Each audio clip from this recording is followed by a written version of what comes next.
Hey beautiful people, what's up guys, welcome to JKSSB online tutorial. मैं हूं सतीश और हम लोगों ने स्टार्ट करा है जेकेएसएसबी के प्रीवियस एग्जाम में पूछे हुए एमसीक्यूज की प्रैक्टिस लेक्चर्स, राइट।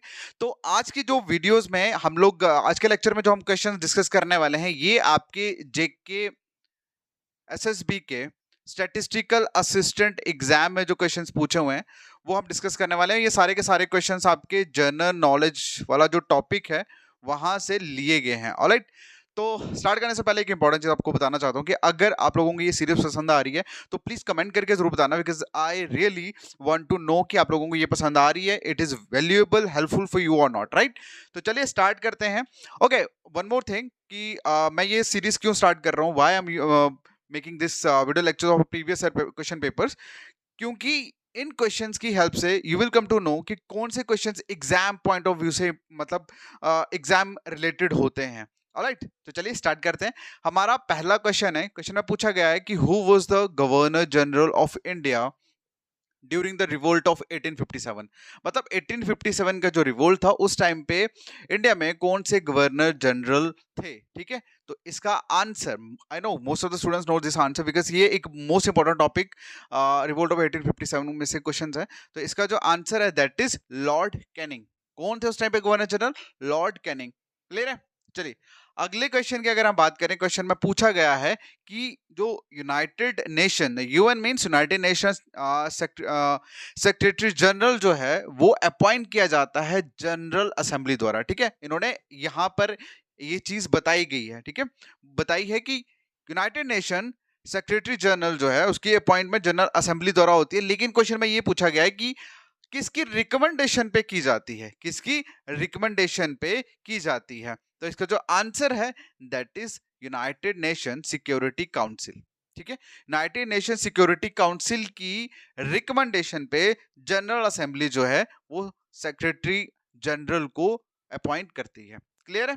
चलिए अगला क्वेश्चन जो है, क्वेश्चन में पूछा गया है कि which among the following lake situated in Indian state of Madhya Pradesh. मतलब डायरेक्ट इंडियन रिवर लेक में से क्वेश्चन पूछा गया है। क्या इंडियन के लेक्स एंड रिवर जो टॉपिक है आप लोगों का, वहां से क्वेश्चन पूछा गया है।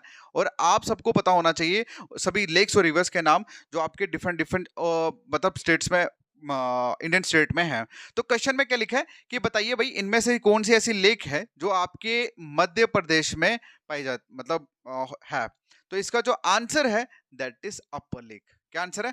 Upper lake. Okay, next question हमारा, क्वेश्चन में पूछा गया है कि where is the headquarter of World Food Programme located.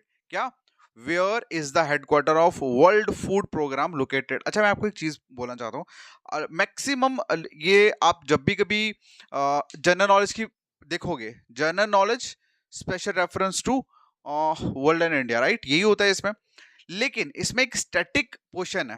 मतलब जनरल नॉलेज की अगर हम बात करें तो जनरल नॉलेज में आपका एक पोर्शन आता है, एक है आपका करंट वाला, करंट में से क्वेश्चंस आते हैं, प्लस आपको एक स्टैटिक वाले में से क्वेश्चन, स्टैटिक जीके जिसे आप लोग बोलते हो, स्टैटिक जीके में से क्वेश्चन पूछे जाते हैं। और ये जो क्वेश्चन है ये स्टैटिक जीके में से ही है। मतलब स्टैटिक जीके में आपका वही यूएनओ के रिलेटेड हो गया, ये भी आपका यूएनओ के रिलेटेड था, ठीक है। यूएन हो गया, उसके बाद सार्क हो गया, उसके बाद ब्रिक्स हो गया, ठीक है। तो ये जितने भी इंटरनेशनल ऑर्गेनाइजेशंस हैं, ओके, तो वो सारे के सारी चीजें स्टैटिक जीके में आती है और यहाँ से एक दो क्वेश्चन डेफिनेटली आता है, ठीक है। अब वही क्वेश्चन यहाँ पे पूछा है कि वर्ल्ड फूड प्रोग्राम जो है इसका हेडक्वार्टर कहाँ पे लोकेटेड है। तो इसका जो आंसर है दैट इज रोम। क्या आंसर है? रोम। नेक्स्ट क्वेश्चन आप लोगों के सामने, क्वेश्चन में पूछा गया कि व्हेन एंड वेयर, मतलब कब और कहाँ did the revolt of 1857 began. मतलब 1857 का जो रिवोल्ट था कब और कहाँ मतलब स्टार्ट हुआ, ठीक है, कहाँ हुआ।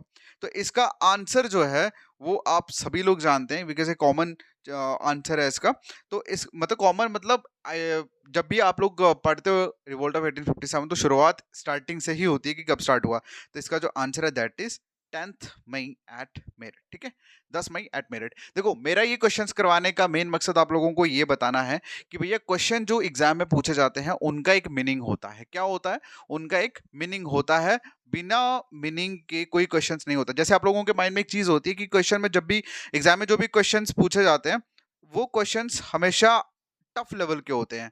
मैक्सिमम लोगों को ऐसा लगता है, लेकिन ऐसा कुछ नहीं है। क्वेश्चंस की सिर्फ मैनिपुलेशन की जाती है।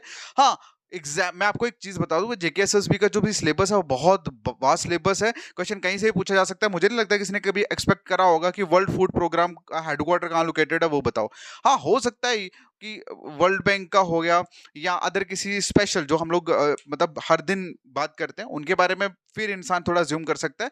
तो मेरा कहने का मतलब ये कि जितना हो सकता है अपनी चीजों को, जो भी आप टॉपिक पढ़ रहे हो, आपको टॉपिक के बारे में, हर एक टॉपिक के बारे में थोड़ा थोड़ा नॉलेज होना इंपॉर्टेंट है। लेकिन किसी एक पर्टिकुलर टॉपिक के बीच में घुस जाना ये गलत बात है।